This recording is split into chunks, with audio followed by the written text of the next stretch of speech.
Coming up on SUTV, an update on COVID testing at SUU. And we'll give you more info on the missing man at Quail Creek State Park.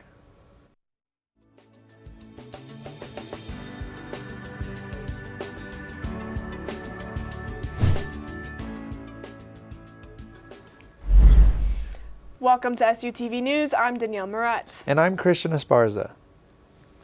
The American Red Cross is urging healthy and able individuals to donate blood during a time of need. With winter storms canceling over 15,000 donations across 30 states, blood is needed. Every day, thousands of different patients rely on blood donations for life-saving reasons. With so many donations being canceled, it's important that people donate if they're able. You can visit redcrossblood.org for more information. COVID-19 cases are on the decline in southern Utah. SUU has posted the lowest number of cases since October 15th through 21st, which was 11. The cases reported between February 11th and 17th had 21 total cases, with only one being reported off campus. We have team reporting on how the COVID-19 pandemic has affected many, starting with how Southern Utah University is combating the coronavirus with mandatory COVID-19 testing for students. Our reporter Danielle Moret has more.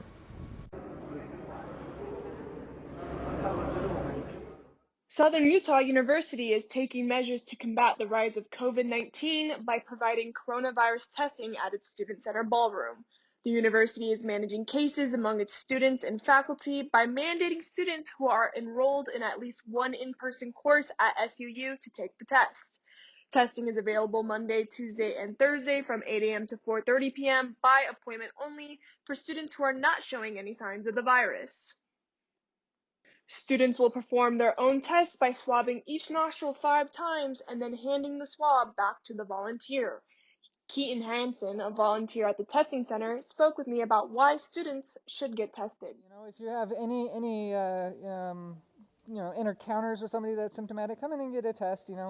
The testing is very thorough, it's very good, and I feel safe, and we make a safe environment for you, so there's really no reason not to come in and get a test done. Now, if a student is showing symptoms for COVID-19, they need to schedule a drive-up symptomatic test at J. Reuben Clark. Students will be instructed to stay in their car, get tested, and wait for their results. That's all for now. I'm Danielle Moret with SUTV News. Second, our reporter Runyu was able to find out how it is affecting those internationally. Currently, the COVID-19 epidemic is raging around the world, affecting many countries in the region, whether in developed countries, developing countries, or third world countries. People's work, life, and study have been affected to varying degrees. First, let's learn something in Paris, France, through Mrs. Gao, who is currently studying costumer design. What is the biggest influence this pandemic brings to you, daily life? Is it good for you or bad for you? À mon avis, seulement mauvais à cause de l'épidémie, beaucoup de restaurants et musées fermés. On doit rentrer chez nous avant de 18h. Il nous manque beaucoup de divertissement et c'est qui nous ennuie. Now, let's take a look at South Korea with Lene Min, who just graduated from Southern Utah University. She is working as an English teacher in South Korea. Okay, so prior to take your temperature and wearing mask while going out in public, like restaurants or shopping mall or school, or going to church? Yes, so everywhere has like a little sign or something. Not everywhere makes you take your temperature, but most places will have their own little temperature thing, or a thermometer, or they have like a big stand that will like scan you, scan your temperature, which is kind of cool. It's pretty easy. Most places will have you like just sign in and like have your name and stuff, so that if you were to test positive, then they could like tell the people around you that you tested positive. So yeah. I had the honor to interview Gemma about the situation in Tanzania. Before we all closed the schools, that everyone has to go back home and have a lockdown at the first phase. Then there were precautions of wearing masks. When we opened the school, because Tanzania, we opened the school earlier than any other country. So we all went with the face masks and sanitizers and the supplements of vitamin C and vitamin D so that we can drink in school. And we used to drink hot water and having exercises every morning in school. Nice. I hope everyone can stay safe and healthy. This is Renyu Hu from SUTV 9 News. Our reporter Michaela Olson spoke with the Southern Utah Museum of Art and how its business was affected. Hey. Oh, let's see. Can you hear me? Citizens in Cedar City are still feeling the impacts of the COVID-19 shutdowns from last spring, but their Center for Art, SUMA, is open after the initial closures and constantly finding new ways to adapt and thrive. Jessica Kinsey, curator of the museum, made the decision to close just before SUU's campus did in 2020. They remained closed for around 10 weeks, putting their 2020 student BFA exhibit schedule on hold. Those students had worked for months on that exhibition. So it was great to be able to be flexible and nimble. We were able to push our May-June show to 2021 and keep the BFA show installed in the hopes that we would reopen. SUMA quickly made modifications to their policies and programs to reopen safely to the public again in the summer.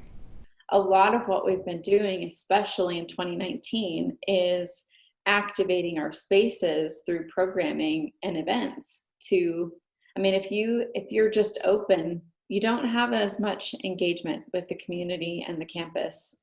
To make up for the loss of programming, SUMA implemented virtual tours and created art supply kits to send to teachers so their classes could participate in virtual field trips to the museum. It's actually been super positive. Like, teachers have loved it and even when we do get to resume in-person tours, they want to see us do these kinds of things in the future. If you'd like to support SUMA, they have a multi-level membership program and are always accepting donations. For more information, visit suu.edu/pva/SUMA. For SUTV News, I'm Michaela Olson. Finally, the COVID-19 vaccine is now available to be provided to those that the state has deemed eligible at Walmart and Sam's Club. Our reporter, Renyu Hu, was able to get information from a Walmart pharmacist on the vaccine. On February 12, 2021, Walmart and Sam's Club Pharmacy will begin administering COVID-19 vaccines through the U.S. Federal Virtual Pharmacy Program. More than 1,000 Walmart and Sam's Club pharmacies in 22 states are receiving federal vaccine allocations this week. The company worked with the Centers of Disease Control and Prevention and states, taking into account the population density, consumer demographic, infection rates, and availability of local health care resources, among other factors, to identify many of the participating locations. Let's learn something from pharmacist Jessica. It is a lot different from the flu shot. This is a new type of vaccine, so we did have to learn about the background of it. And we also had to learn about the different types of storage, because this one's very particular with the COVID-19 vaccine, because it's very temperature sensitive. And so we have to learn how to take it from the freezer all the way to the fridge and then store it at room temperature. Since December, all the pharmacists here at Walmart have done a lot of extensive training. We do training through the CDC website and we get certain certifications. It helps us with the storage of the vaccine, helps us with the administration of the vaccine, and it also helps us learn about the different types of allocations to the states. For the storage, this is a very particular vaccine. It's very sensitive to cold. So whether it's the Pfizer vaccine, which needs the ultra cold temperature, or the Moderna one, which just needs the freezer, we have to learn about all these different specifics. What it means to me to finally get the vaccine and to administer it is just pure happiness, because last year was a long year for everybody, but now this is a step forward for all of us. And once the community gets vaccinated, then we're going to be able to move forward with our lives. To reach that goal, Walmart and Sam's Club are partnering with CDC and states to move as quickly as possible to help administer vaccines to eligible populations in participating states, including Alaska, Alabama, Arkansas, Colorado, Florida, Georgia, Idaho, Indiana, Kansas, Louisiana, Maine, Minnesota, Missouri, Mississippi, Nebraska, Nevada, Oklahoma, South Dakota, Tennessee, Texas, Utah, and Wyoming. This is Renyu from SUTV News. A Washington County man is dead after an incident at Quail Creek State Park on Monday night.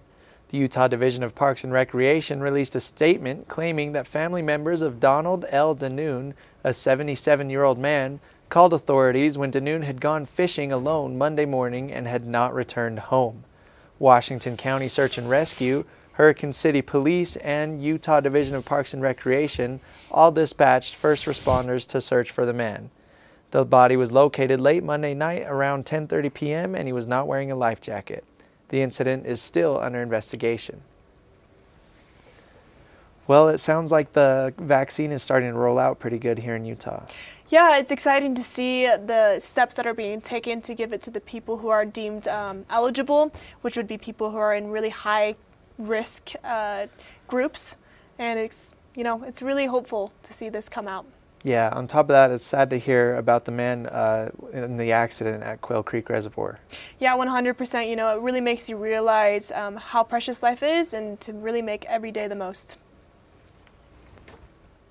Coming up, Mindful Mondays here at SUU. And how the construction industry has been affected by COVID-19. Today I'm going to talk to you about physics. Come on in, girls. Let's go. This is the first rocket to get humans to Mars. Really tall. I'm a rocket structural engineer designing and building parts of the rocket. You are the generation that will be stepping foot on Mars. Do I have a group of astronauts on my hands? Yes. You can become a rocket scientist or whatever else you want to be.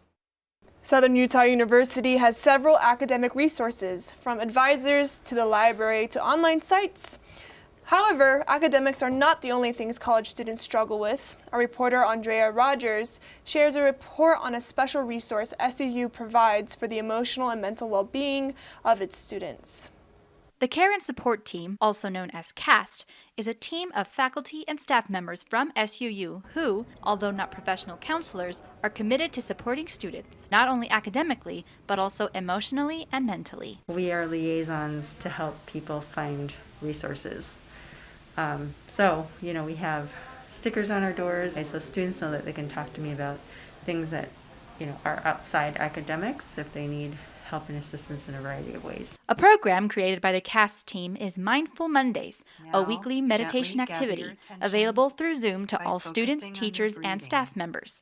It consists of calming music, a brief discussion of the importance of mindfulness, and then finishes with some guided exercises. Mindfulness is a skill that you have to build, and sometimes you can have kind of an unexpected reaction when you first start practicing mindfulness of how hard it is. And so we just want students to be mindful of that. Each Mindful Monday session is only 10 minutes long. However, it has proven to be very effective and beneficial to its participants, both short-term and long-term. Students have told me that they feel, first of all, just an immediate sense of relaxation after doing these sessions. Second, that it helps them focus throughout the day, even improving their mood throughout the entire week. I think that mindfulness really helps us to be able to step back and think through our actions and our decisions and to be able to proceed mindfully, making sure that we're not just acting out of emotion or reaction. But mindfulness teaches people to focus on the here and now and in the moment. Mindful Mondays are every Monday at 12:50 p.m. and 1:50 p.m. Again, available to any student, teacher, or staff member of SUU who would like to participate. The CAST team cares very much about the individuals in the SUU community and encourage participation in this uplifting program. Reporting for SUTV News, I'm Andrea Rogers. Home Depot is one of the main home improvement centers of Cedar City. Employees are experts in a variety of areas and can cater to any need. Our reporter Elaine Lonborg has more.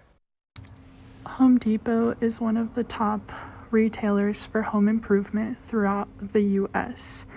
There are many people that come in and out of the store every day, and there's several departments for any home improvements, such as electrical, paint, garden, and lumber. While giving some tips about home improvement, a famous YouTuber included where he thought would be best to go. You want them to notice the lighting fixture. You want them to notice how bright the room is. And a good thing is that Home Depot has really cheap track lighting, and any big box retailer has really cheap lighting fixtures that can drastically improve the space. A local shares with me what his favorite part about the Home Depot is for him personally. Several things I like about shopping at the Home Depot. However, the number one thing that I like about Home Depot are their associates. They're friendly, knowledgeable, well-trained, and they have my best interest at heart, so I can enjoy getting the job done because of the people who helped me. Thank you. Come to Home Depot for all your building needs. This is Elaine Lomborg from SUTV News. The construction industry hasn't been as affected by COVID-19 as many other jobs and professions, but it has still been affected. Our reporter Parker Haney gives us a little bit of insight into the construction world during a global pandemic. COVID has had its impact on every industry around the world, but right when it first happened, contractors and construction workers were deemed as essential workers, even though everybody thought that nobody was going to be spending money due to the unknown of what the pandemic would bring. It was actually quite the opposite. The construction industry has actually turned it up a notch since the COVID-19 pandemic. COVID hasn't been all good for the construction industry. In fact, it has caused the prices of lumber to nearly double in price. For what used to be a $4 pre-cut 2x4 is now reaching almost $7 a board. Christian Barrington is a general contractor here in the Iron County area, and he has been doing this kind of work for over 30 years, and he has never seen prices this high. I kind of think we're getting raked over. I think that those companies probably should have been allowed to also maintain a larger crew, because with the economy going as well as it's been going with the housing market, it's just asinine. What is truly interesting is that most other materials have maintained the same price throughout. Buying a sheet of sheetrock and mud is roughly the same as what it was pre-pandemic, which led Christian to wonder what is really going on with these big manufacturing companies. The problem is the lumber yards up in Northern California and Oregon, where we buy all of our lumber and building materials from, apparently we're only allowed to have 10 employees. So you take a 400-man crew and knock it down to 10. Chris is just truly grateful for the opportunity to still be at work and continue to provide for his family and those that he loves, even despite these unprecedented times. For SUTV News, I'm Parker Haney. Yeah, I know it's been challenging for some industries to really pick themselves back up again during this pandemic, but it looks like the construction industry is still making leeway and headway and doing well. Yeah, that's always good to hear. I mean, people are pretty much always going to be needing homes, and so, I mean, they are considered essential workers. That's good to hear that they still have work, and I mean, it sucks to hear about the price of lumber going up, but it's good that everything else is staying relatively the same. Yeah, you know, maybe post-COVID, there'll be some answers about why lumber has skyrocketed in price. I know that oil has also risen for most construction industries, but hopefully it'll get better soon. Definitely. So Danielle, what's going on with the weather? Coming up, we've got a bit of a cold break here in Cedar. Stay tuned. Oh, hey, bud. Oh. Where are you headed? Just gonna hang out. It's a school night. With Gary and Todd? Yeah. Not sure about those two. I've been meaning to ask you. This is tougher than I thought. Is there any drinking going on in this crowd? No. I hope not, because alcohol can lead you to say things and do things that you really wish you hadn't. Isn't this what you're supposed to say? I know. So if any of your buddies ever pressure you to take a drink, just tell them you promised your dad you wouldn't. I'd do anything to keep you safe. Okay, I will. I hope this is working. I promise. Love you too, Dad. They really do hear you. Ryan. Yeah? So start the conversation even before they're teenagers. Good idea. For tips on what to say, visit underagedrinking.samhsa.gov. A message from the Substance Abuse and Mental Health Services Administration. There was an old woman who lived in a shoe. She had so many children, she didn't know what to do.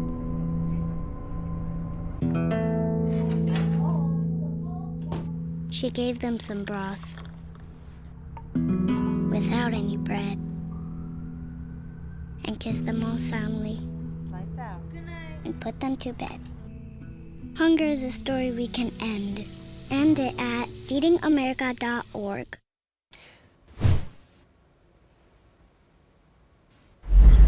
Weather this week is going to be a little chilly. Starting Thursday morning, we can expect to see some snow. Continuing through Saturday, winds will be between 8 and 16 miles per hour all week. Wednesday, winds will be picking up to the 18 miles per hour range, with it being partly cloudy and a high of 41 degrees.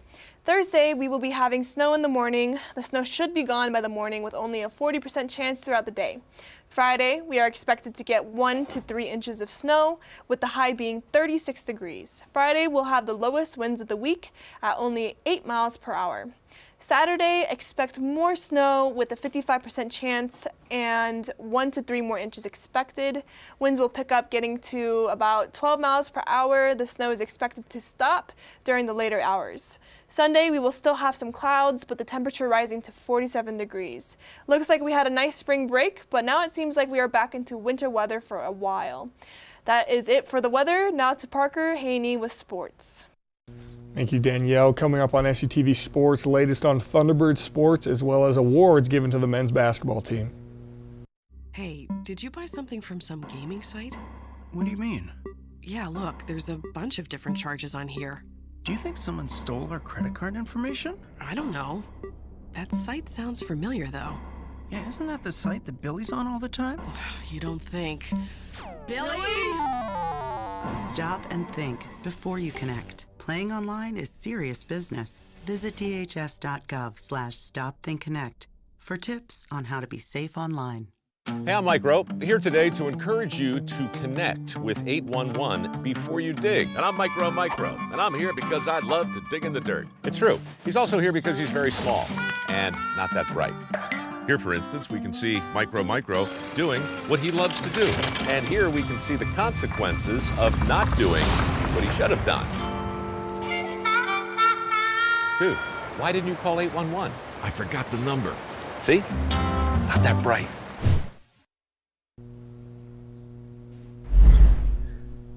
Welcome to SUTV Sports. I'm Parker Haney. It has been a very eventful last week and a half for all sports in Cedar City. Starting out at the high school level, the Cedar High Reds were able to win the 4A state basketball championship when they defeated Desert Hills in the final game at the Sevier Valley Center in Richfield, Utah. It is the first time the Reds have made it to the championship in 7 years, and the first time they have won it in 25 years. Congrats to head coach Mark Esplin and all of the Cedar High basketball team. Now on to some SUU sports. Let's start with the less exciting things first. SUU football is off to a sad start, losing the first 2 games of the 2021 season on last-second scoring plays. Touchdown by Northern Arizona University as time expired caused SUU to lose a game in which they had led all the way up until the literal last second. And flash forward 1 week, Idaho State traveled to Cedar City and handed SUU another heartbreaker as the Bengals kicked a field goal as time expired to win 24-26. SUU will be back in action, hoping to close out one of these close games on March 13th when they head to California to take on Cal Poly. And back to exciting news. SUU women's volleyball team is on a 2-game winning streak, defeating Idaho State University on Saturday and Sunday. SUU won both games 3-2. And after starting the season a cold 2-9, SUU softball doubled their winnings by beating Utah Valley University twice by a score of 11-9 and 15-14. More good news. The men's cross-country team won the Big Sky Championship and will advance to run at Nationals in Stillwater, Oklahoma on March 15th. And our very own Allison Prey also qualified to run at Nationals by finishing 3rd overall at the Big Sky Championship and earned all conference honors as well. SUU women's basketball was able to secure the 5th seed in the Big Sky Conference tournament. After splitting the final series against Portland State University, the T-Birds lost the opening round matchup against Northern Colorado 59-63. Liz Graves and Sharita Dodary were named to the all-conference teams. And finally, SUU men's basketball are the Big Sky regular season champions for the first time in school history.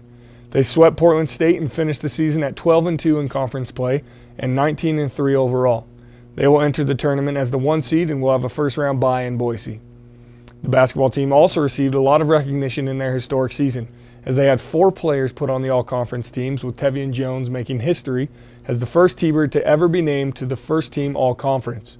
John Knight III and Mason Fawcett were added to the second team, and then senior point guard Dre Marine was honorable mention.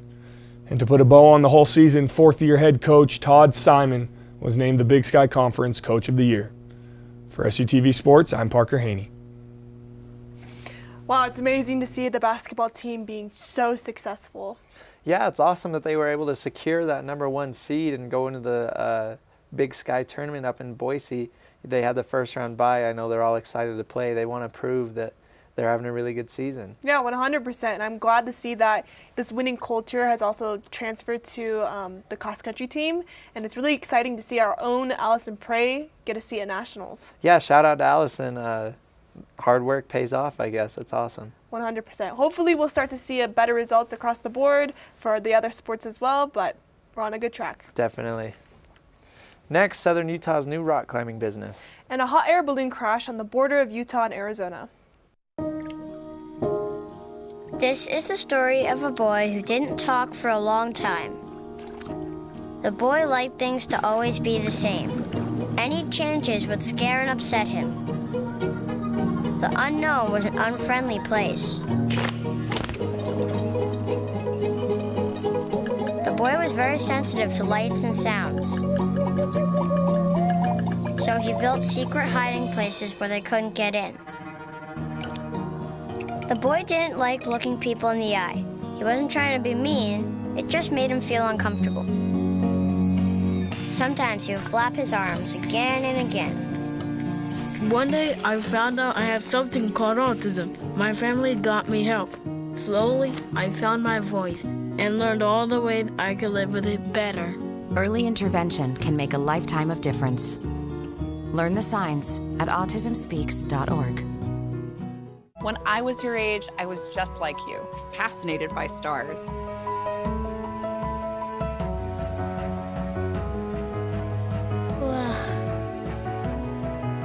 But now I get to search for life in the universe. And who knows, maybe life is looking for us too. So we're like aliens to them? Yeah. Does anyone want to be a scientist now? I do. Awesome. We need more girls in STEM. Maybe we can find aliens. A hot air balloon was forced to do a wet landing this past Saturday at the Kanab Hot Air Balloon Festival. The incident took place at the Utah-Arizona state line. The skies were clear for flight when suddenly the flight took a turn and started to fly too close near a reservoir. The pilot jumped to action, leveling the balloon out of the water. Luckily, no one was injured in the crash. The Federal Aviation Administration said on Monday that no other information is immediately available. Southern Utah is full of outdoor activities, including rock climbing, but a new gym in Southern Utah is bringing the rock climbing indoors. A new company called Contact opened a huge indoor climbing area near Costco in St. George on February 4th. 14-foot high walls, called bouldering walls, allow climbers to safely climb without ropes. They also have walls over 50 feet high where climbers can safely clip into ropes. Daily, monthly, and yearly passes provide access to the new gym.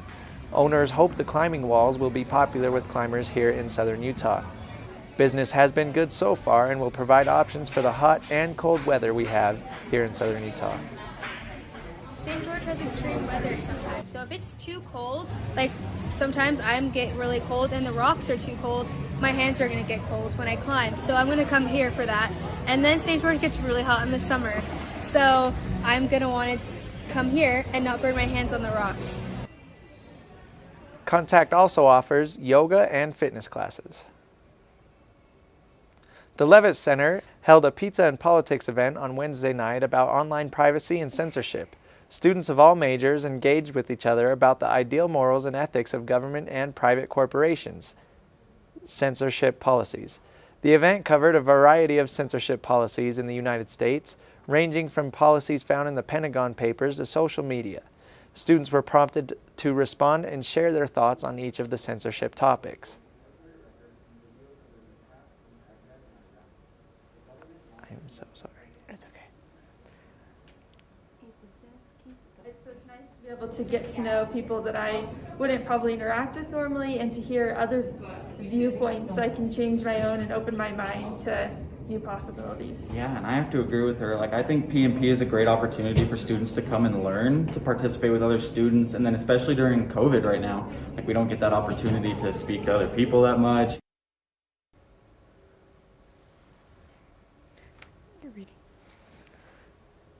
Students left the meeting feeling productive in their discussion, and many expressed their desire to continue going to the events held by the Levitt Center. Information about the Levitt Center's future pizza and politics events can be found on their website.